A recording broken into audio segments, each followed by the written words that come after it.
Sir మీ పేరు? ఊరటి అంశాల్ రెడ్డి నా పేరు. హన్మకొండ జిల్లా అధ్యక్షుని, తెలంగాణ రైతు సంఘం. ఓకే. ఎన్ని సంవత్సరాల నుంచి ఉన్నారు మీరు? మేము ఒక 20 ఇయర్స్ నుంచి పనిచేస్తున్నాం సార్.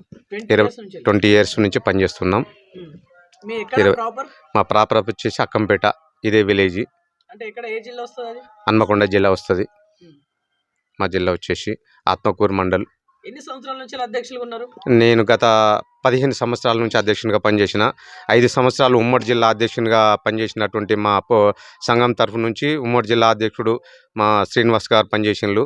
ఆ తర్వాత 15 సంవత్సరాల నుంచి నాకు జిల్లా అధ్యక్షునిగా నాకు అప్పగింతలు అప్పచెప్పడం జరిగింది. నేను రైతుల కోసం ఇప్పటి వరకు మేము మార్కెట్లో కానివ్వండి, మేము నకిలీ విత్తనాల విషయంలో కానివ్వండి, నకిలీ పురుగుల మందుల విషయంలో కానివ్వండి, కాటన్ అమ్ముడి విషయంలో కానివ్వండి, చిల్లీస్ అమ్మిడి విషయంలో కానివ్వండి, ప్రతి దానికి రైతుల కోసం ఏ సహాయ సహకారాలు కావాలన్నా హెల్పింగ్ నేచర్గా మేము వాళ్ళు చెప్పిన సమాచారం వెంటనే వాళ్ళకు అందుబాటులో ఉండి వాళ్ళకు ఉన్నటువంటి సాధక బాధకాల విషయాలలో పనిచేయడం జరుగుతుంది సార్. మేము రైతులకు ఉండే కష్టాలు అంటే ఇప్పుడున్నటువంటి సిచ్యువేషన్లలో రైతు వాస్తవంగా కూడా వ్యవసాయం చేయలేకపోతుండు. నిజరూపకంగా చెప్పుకోవాలనుకున్నప్పుడు ఏం జరుగుతుంది అని అంటే, సరి అయిన దిగుబడి రావడం లేదు. పంటకు పెట్టుబడి ఎక్కువ పెట్టడం జరుగుతుంది. దానివల్ల రైతు ఏం చేయబోతున్నాడంటే, ఈ పెట్టుబడి పెట్టినా కూడా గిట్టుబాటు ధరలు లేకపోవడం వలన వ్యవసాయాన్ని నిర్జనంగా, అంటే పూర్తిగా ఏం మాత్రం చేసినా లాభం లేదు అనేటువంటి విషయానికి దిగజారిపోయేటువంటి విషయంలో రైతు ఉన్నాడు ఇప్పుడున్న సిచ్యువేషన్లలో. రైతుల పక్షాన మా డిమాండ్స్ అంటే, ఇప్పుడు మేము దాదాపుగా పోరాటాలు చేసుకుంటూనే వస్తున్నాం. ఏ పోరాటాలు? నకిలీ విత్తనాలు వస్తున్నాయి, నకిలీ పురుగుల మందులు వస్తున్నాయి, రైతుకు గిట్టుబాటు ధర రావడం లేదు, రైతుకు కావాల్సినటువంటి సదుపాయాలు ఏం మాత్రం మేలు జరగడం లేదు, రైతుకున్న సబ్సిడీ విత్తనాలు కానీ, సబ్సిడీ పురుగు మందులు కానీ, సబ్సిడీ నాగన్లు కానీ, సబ్సిడీ పంపులు కానివ్వండి, రకరకాల సబ్సిడీలు అన్నీ మొత్తం గవర్నమెంట్లు మొత్తం ఎత్తివేయడం జరిగింది. ఇప్పటి వరకు ఆ సబ్సిడీలు అనేటివి లేవు. రైతు కూడా చేయాలంటే కూడా ముందుకు రాలేకున్న సిచ్యువేషన్లో పోతున్నాడు. కాకపోతే మేము రైతుల తరఫున కొట్లాడేది ఏంది అని అంటే, రైతు పండించినటువంటి పంట ఏదైతే ఉన్నదో సామీనాథం సిఫారసు చేసినటువంటి వేదన ప్రకారంగా, ఏదైతే సామీనాథం సిఫారసు చేసినటువంటి పని ఏదైతే ఉన్నదో ఆ సామీనాథం సిఫారసు చేసినటువంటి గిట్టుబాటు ధరలలో రూపాయి పెట్టుబడి పెడితే రూపాయిన్నర వచ్చే విధానంగా చేసినప్పుడే రైతుకు లాభచాటుగా ఉంటుందని చెప్పి మేము నిరుద్యోగంగా ఏ ప్రభుత్వాన్ని మాత్రం డిమాండ్ చేయడం జరుగుతుంది. అన్ని పంటలకు మద్దతు ధర చేస్తామనేది, చట్టబద్ధత కల్పిస్తామనేది ప్రభుత్వాలు చెప్పుకుంటూనే పోతున్నాయి. ప్రభుత్వాలు ఏది విధంగా చెప్పుకుంటూనే పోతున్నాయి. కానీ ఎక్కడేసిన గొంగడు అక్కడే ఉన్నట్టుగా నిరుద్యోగంగా మాత్రం అదే అమలుగా వాళ్ళు చెప్పుకుంటూనే పోతున్నారు. వీళ్ళు చేసుకుంటూనే పోతున్నారు. ఎక్కడున్నది గక్కడనే ఉన్నది. పాత పద్ధతులలోనే మళ్ళీ వ్యవహారం నడుస్తున్నది తప్ప వాళ్ళు చెప్పేది చెప్పుకుంటూ వీళ్ళు చేసేది జరుపుకుంటూ పోయినటువంటి విధానాలే మాకు కనిపిస్తున్నాయి. రైతుల కోసం మేము ఖచ్చితంగా ఉద్యమాలు చేసినాం. మేము కేసులు పెట్టియడం జరిగింది. ఫర్టిలైజర్ షాపులలో కానీ, విత్తనాల నకిలీ పురుగు మందులు కానీ, నకిలీ విత్తనాలు కానీ మేము దొరకబట్టడం జరిగింది.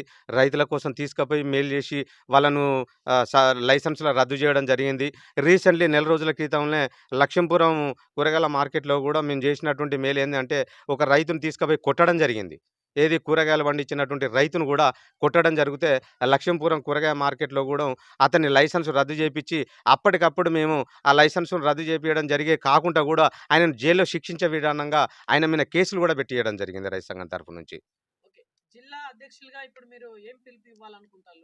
మేము జిల్లా రైతు సంఘం పిలుపు తరపు నుంచి మీకు రైతుల పక్షాన మేము కోరేది ఒకటి ఏమనుకుంటున్నామంటే, ఖచ్చితంగా 50 సంవత్సరాలు నిండిన ప్రతి ఒక్క రైతుకు కూడా పెన్షన్స్ ఇవ్వాలి.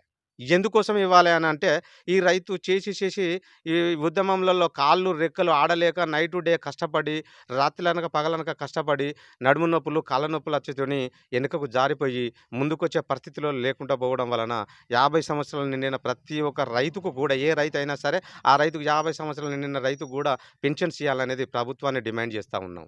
అదొక్కటే కాకుండా కూడా ప్రభుత్వమే పండించిన పంట ఏదైతే, రైతు పండించినటువంటి పంట ఏదైతే ఉన్నదో ప్రభుత్వం కొనుగోలు చేయాలి. ప్రభుత్వమే కొనుగోలు చేయకుండా అదొక్కటే కాకుండా కూడా ప్రభుత్వం తరఫు నుంచి మేము రైతుల పక్షాన మాట్లాడేది ఏంది అని అంటే, రైతులనే పండించిన పంటకు రైతే ధర నిర్ణయించుకోవాలి.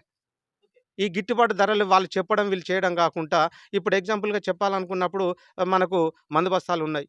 పురుగు మందులున్నాయి, కంపెనీలున్నాయి. ఆ కంపెనీలు ఏం చేస్తున్నాయి? ఆ కంపెనీలు మందు బస్తాలకు వాళ్ళు చేసినటువంటి ధరనే వాళ్ళే నిర్ణయించుకుంటాళ్ళు, వాళ్ళే అమ్ముకుంటాళ్ళు. పెన్నున్నది. ఆ పెన్నుని ఏం చేస్తాండ్లు? తయారు చేసిన వ్యక్తే రూ. 5, రూ. 10, రూ. 15కి అమ్ముకుంటాండు. అంటే ధర వాళ్ళే నిర్ణయించుకుంటాండ్లు. పండించిన పంట రైతుకు ఎందుకు నిర్ణయం ఉండొద్దు? పండించిన పంట రైతుకు గూడా నిర్ణయం ఉండాలె. ఏ పంటైతే పండిస్తాడో రైతు, ఆ పంటకు మక్కలే కావచ్చు, వడ్లే కావచ్చు, పెసల్లే కావచ్చు, కందులే కావచ్చు, బొబ్బర్లే కావచ్చు, మినుములే కావచ్చు, ఏ పంటన్నా గాని సంథింగ్ ఆ పంటకు రైతే కరెక్ట్‌గా ధరను నిర్ణయించుకోవాల్సినటువంటి అవసరం రైతు మీద ఉన్నది. రైతు నిర్ణయించిన ధరకే ప్రభుత్వాలు గానియండి, వ్యాపారస్తులు గానియండి, ఖచ్చితంగా కొనాలనేటువంటి డిమాండు రైతుల పక్షాన మాట్లాడుతున్నాం మేము. గత ప్రభుత్వం మేలు చేసిందా? ఇప్పటి ప్రభుత్వం మేలు చేస్తా ఉందా? ఏ ప్రభుత్వం అనేది మా దగ్గర ఇప్పుడు ఈ ప్రభుత్వం, ఆ ప్రభుత్వం అనే దానికి మేము రైతు సంఘాల తరఫు నుంచి ప్రభుత్వాలను మేము ఏ ప్రభుత్వం ఉన్నా హెచ్చరించకుండా మాట్లాడడమే జరుగుతది మాది. ఎందుకు అంటే సంఘాల తరఫు నుంచి ఇలా ఈ ప్రభుత్వం చేసిందా, ఆ ప్రభుత్వం చేసిందా అనడం కోసం సంఘం తరఫు నుంచి మేము ఏ ప్రభుత్వాన్ని గూడా ఏ ప్రభుత్వం చేసినా లోటుపాట్లనేది ఖచ్చితంగా జరుగుతున్నాయి అవి. హ్మ్. ఇప్పుడు మీకు ఏం కావాలి? రైతులకు ఏం కావాలి ఇప్పుడు? మాకున్నటువంటి పంటలదే. రైతులకు ఖచ్చితంగా జరగవలసినటువంటిది మేము మేలు చేసేది ఇప్పటిదాకా నేను అదే చెప్పిన. గిట్టుబాటు పురుగు మందులు గానివ్వండి, పత్తి గింజలు గానివ్వండి, రైతులు ఏదైతే ఉన్నాయో నకిలీ విత్తనాలు రాకుంటా, నకిలీ పురుగు మందులు రాకుంటా, ఇవన్నిటికి ప్రభుత్వమే బాధ్యత వహించి, ప్రభుత్వమే చర్యలు తీసుకొని, రైతుకు అందుబాటులో, రైతుకు గిట్టుబాటు ధరలలో, రైతుకు మేలు జరిగే విధానంగా గావాలనేది రైతు ఒక డిమాండు. ఓకే. సో, ఇప్పుడు మీరు గవర్నమెంట్‌కి ఏం విన్నపం చేయాలనుకుంటారు? గవర్నమెంట్‌కి మేము విన్నపం చేసేదదే. ఖచ్చితంగా రైతుకు మేలు జరగాలె, రైతు వ్యవసాయ స్థితిలో ఉండాలె, రైతు పండియాలె పంట అనుకున్నప్పుడు, ఏ ప్రభుత్వం అయినా సరే. ఇయాల ఈ ప్రభుత్వమా, ఇంకో ప్రభుత్వమా అని అంటలేము మేము. ఏ ప్రభుత్వం ఉన్నా కూడా రైతుకు మేలు జరగాలె అనుకున్నప్పుడు, ఆ రైతుకున్నటువంటి సదుపాయాలు, ఏదైతే సదుపాయాలున్నాయి, నకిలీ విత్తనాలు రావద్దు, నకిలీ పురుగు మందులు రావద్దు, ఆ! నకిలీ ఏదన్నా గానివ్వండి, ఆ నకిలీ అనేటియి లేకుంటా ప్రభుత్వమే బాధ్యతలు తీసుకోవాలె. బాధ్యతలు తీసుకోవాలె.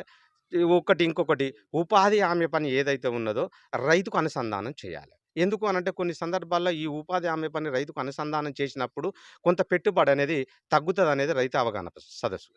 ఎందుకు అనంటే దానివల్ల మనకున్నటువంటి విషయం ఏందంటే ఆ రైతుకు ఇవాళ ఒక 10 మంది పోయి పని చేస్తాండ్లు రైతుకు అన్నప్పుడు ఆ రైతు 10 మంది కూలీలను మనం తప్పించుకున్నోళ్ళమైతాం. తప్పించుకున్నోళ్ళమైనప్పుడు ఆ ప్రభుత్వం ఉపాధి హామీ పనిలో ఏదైతే ప్రభుత్వం ఇయ్యదలుచుకున్నదో ఆ ప్రభుత్వం డబ్బులు ప్రభుత్వమే ఇస్తున్నది కాబట్టి మీ రైతుకు మేలు జరుగుతదనేది నా ఉద్దేశ్యం. ఇప్పుడు పత్తికి 7,000 చిల్లర ఉంది ధర. ఓకే. యాక్చువల్ అది ఎంత ఉంటే బెటర్ అనుకుంటారు? మినిమమ్ 12,000, 14,000 వరకు అమ్ముతేనే రైతుకు మేలు జరిగినప్పుడు. వాస్తవంగా చెప్పాలి అనుకున్నప్పుడు మినిమము ఈ రోజున ఒకప్పుడు అమ్మినటువంటి 2,000, 1,500 అమ్మినటువంటి ధరల ప్రకారంగా చూసుకున్నప్పుడు 20 క్వింటాలు పత్తి పండించినటువంటి సందర్భం మా దగ్గరనే ఉన్నది. నేను పండించిన రైతునే నేరుగా చెప్తున్నాను. ఒక ఎకరాన 20 క్వింటాలు పండించాను. ఈ రోజున వచ్చేసి మినిమమ్ 5-6 క్వింటాలు హైయెస్టు. 5-6, 7 క్వింటాలు పండించినోడు హైయెస్టు. అంటే ఎంత ఎకరికి 20 క్వింటాలే. 20 క్వింటాలు పండించినటువంటి రైతును నేనే అని చెప్తున్నా. ఒక్క ఎకర్. ఒక్క ఎకర్‌కి 20 క్వింటాలు తీసినటువంటి రైతును నేనే అని చెప్తున్నా ఏకంగా. నేనే కాదు మా ఉన్న ఊర్ల రైతులు గూడా ఆయన రైతే వీళ్ళందరూ రైతులే. ఏకంగా పండించినటువంటి పంట ఖచ్చితంగా మేము తీసినటువంటి రైతులమే. కానీ ఈ రోజుకొచ్చేసరికి ఏమైంది? ఇయాల 1 బీట్ అని, 2 బీట్ అని, 3 బీట్ అని ఈ రకంగా బీటీల వల్ల పెరిగిపోయింది. విత్తనాల రేట్లు పెరిగిపోయినాయి. విత్తనాల రేట్లు మనకప్పుడొచ్చేది నాన్ బీట్ వచ్చేది. ఇయాల బీటీ కాడికొచ్చింది. ఒక బీట్ పోయింది, 2 బీట్‌లొచ్చింది. ఇయాల మూడో బీట్ కాడికొచ్చింది వ్యవస్థ. అక్కడికొచ్చేవరకు ఏమైంది? రైతుకు దిగుబడి తగ్గిపోయింది. భూసారం దెబ్బతినిపోయింది. 1 బీట్, 2 బీట్, 3 బీట్ కాడికి పోయింది వ్యవస్థ. పోయే వరకు రైతుకు పెట్టుబడి ఎక్కువైపోతాంది. దిగుబడి తగ్గిపోయిపోతాంది. నాణ్యత కూలిపోతాంది. భూసారం దెబ్బతినిపోతాంది. అసొంటి సందర్భాలలో దిగుబడి రాకుంటా ఇలా 5-6, 7 క్వింటాలు తీసిన హైయెస్టు. అంటే ఇలా నువ్వు 7,000 పెడతానవా, 8,000 పెడతానవా అని ముఖ్యం కాదిక్కడ నాకు. నువ్వు 14,000 పెట్టినా గూడా తక్కువనే. రైతుకొచ్చేసి క్వింటాల్‌కు. ఎందుకోసం అంటన్నామంటే, ఆ రోజు 20 క్వింటాలు పండినటువంటి రోజులు ఎక్కడ పోయినాయి? ఈ రోజు 6-7 క్వింటాలు పండినటువంటి రోజులు ఎక్కడ పోయినాయి? రూ.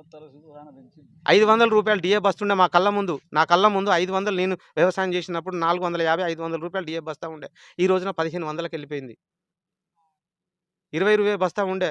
రూ. 350, రూ. 250, 20 బస్తా కొనుక్కొచ్చేసుకున్నాం. ఈ రోజున రూ. 1,200 ఉంది.